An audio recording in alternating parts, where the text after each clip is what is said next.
In the vibrant heart of Memphis, Tennessee, where the echoes of blues and rock and roll mingle in the air, two Kingsleys carved out their own legacies. James H. Kingsley, the bodyguard and movie stand-in for the king of rock and roll, and James D. Kingsley, a journalist whose name is etched in the memories of Elvis Presley's most devoted fans. While the former's proximity to Elvis was physical, the latter's connection was forged with words, weaving a tapestry of stories that captured the essence of the Memphis music scene. James Douglas Kingsley was born in 1929, the same year that the city of Memphis would witness the birth of an icon, Elvis Presley. Although their families were said to have known each other in East Tupelo, Mississippi, their paths diverged early on. Kingsley's journey led him to the University of Mississippi, where he honed his skills in journalism, preparing for a career that would intertwine with the lives of Memphis's musical elite. Upon graduation in 1953, Kingsley's words began to dance across the pages of the Commercial Appeal, first as the Tupelo correspondent and then, in 1960, as a fixture in the Memphis newsroom. It was here that Kingsley's narrative thread would connect with the life of Elvis Presley, who, by this time, had already etched his name into music history. The year 1960 marked a significant chapter in Memphis's story. Elvis Presley, having served his country in the Army, returned to his hometown, and James Kingsley was there to chronicle the event. It was the beginning of a professional relationship that would evolve into a friendship built on mutual respect and a shared passion for music. Kingsley's coverage of Elvis went beyond the superficial. Sam Phillips, the visionary behind Sun Studio, where Elvis's career took flight, held Kingsley in high esteem. "I don't have a better friend than Jim, in or out of the newspaper business," Phillips would later say. As the 1960s progressed, James Kingsley's reputation as a journalist Elvis could trust grew. The singer, known for his guarded nature with the press, opened up to Kingsley, recognizing the reporter's ability to convey his thoughts and experiences without distortion. Elvis valued honesty and authenticity, and he found these qualities in Kingsley's writing. The journalist became a conduit through which Elvis could share his thoughts on music, his experiences in the industry, and perhaps even his dreams and fears. Kingsley's articles offered readers an intimate glimpse into the life of Elvis Presley, a side rarely seen by the public. It was a testament to the bond between the journalist and his subject, a relationship that transcended the traditional boundaries of reporter and celebrity. James D. Kingsley's life was cut short in 1995, but his words continue to resonate with Elvis fans around the world. His articles, now cherished by collectors and historians, serve as a window into a bygone era when Memphis was the epicenter of musical innovation. Kingsley's legacy is not just in the stories he told, but in the trust he earned from one of the most iconic figures in music history.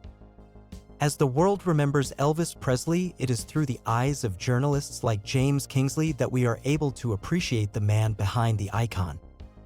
Kingsley's writing stands as a testament to the power of the pen, capable of building bridges, fostering understanding, and preserving the legacy of those it touches. In the annals of Memphis's musical history, James Kingsley's name shines brightly, a beacon of journalistic excellence that captured the essence of an era and the spirit of its most celebrated son.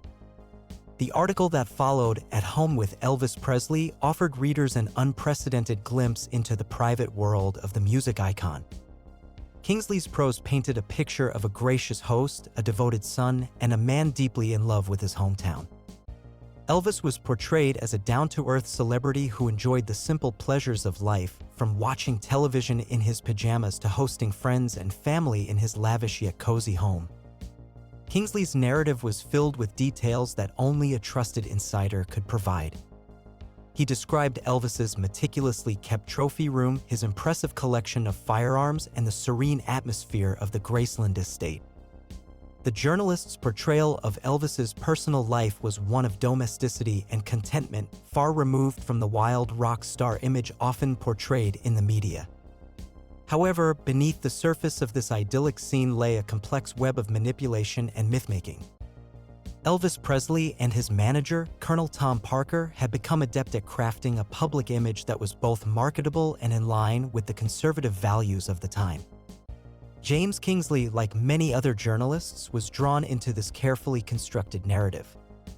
The Kingsley article, while undoubtedly a product of its time, perpetuated the myth of Elvis as a perfect Southern gentleman, a devoted son, and a loyal friend. It was an image that resonated with the public, who were eager to embrace a hero who seemed to embody the best of American virtues. But the truth, as often is the case, was more nuanced.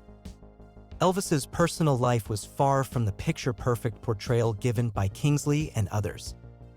The pressures of fame, the demands of his career, and the complexities of his personal relationships would eventually come to light. Yet, in the mid-1960s, James Kingsley's article stood as a testament to the power of the Presley myth. It was a time when the fantasy of Graceland, as presented by Kingsley and others in the press, was enough to satisfy the public's curiosity. The real Elvis, with all his flaws and contradictions, would remain hidden behind the carefully crafted facade for years to come. As we look back on that era, it's clear that James Kingsley's article was a pivotal moment in the ongoing narrative of Elvis Presley. It was a chapter in the story of a legend written by a journalist who, despite his best intentions, became a part of the myth-making machine that surrounded one of the most influential figures in music history. Kingsley, with a notepad in hand and a heart full of curiosity, stepped into the world of Elvis, where the music was always playing and the aura of fame was thick in the air. Over the course of 2 hours, the reporter would peel back the layers of stardom to reveal a man who, despite his extraordinary life, remained deeply rooted in his humble beginnings. "I can never forget the longing to be someone," Elvis confessed to Kingsley, his eyes reflecting the dreams of a young man who had dared to reach for the stars. "I guess if you were poor, you always think bigger and want more than those who have everything when they are born. We didn't. So our dreams and ambitions could be much greater because we had so much farther to go than anyone else." Elvis's words were a testament to his relentless spirit, a trait that had propelled him from the backstreets of Memphis to the bright lights of the silver screen. He spoke with a sincerity that was hard to ignore, his southern drawl wrapping around each sentence like a comforting embrace. "I am not ashamed of my background or the fact that I drove a truck," he continued.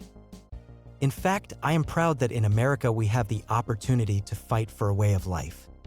I don't regard money or position as important. It is what a man does that is important." As the interview unfolded, Kingsley couldn't help but be struck by the genuine nature of Elvis's responses. The singer's willingness to be vulnerable, to share his fears of appearing snobbish, and his concern for the fans who had supported him from the beginning all contributed to a picture of a man who was not just a musical genius, but a compassionate soul. "He never dodges questions," Kingsley observed, "and hesitates over his answers only when he feels he might be made to appear snobbish. He is troubled by some waspish stories which accuse him of forgetting his fans."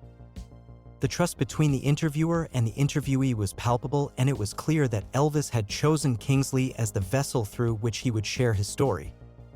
The reporter, in turn, was captivated by the King's charm and magnetism, leading him to declare, "Unlike some other superstars, Elvis is a genuinely nice guy." Kingsley's prose was effusive in its praise for the man who would become known as the King of Rock and Roll. He lauded Presley's ability to captivate audiences, his innovative style, and his seemingly impeccable character.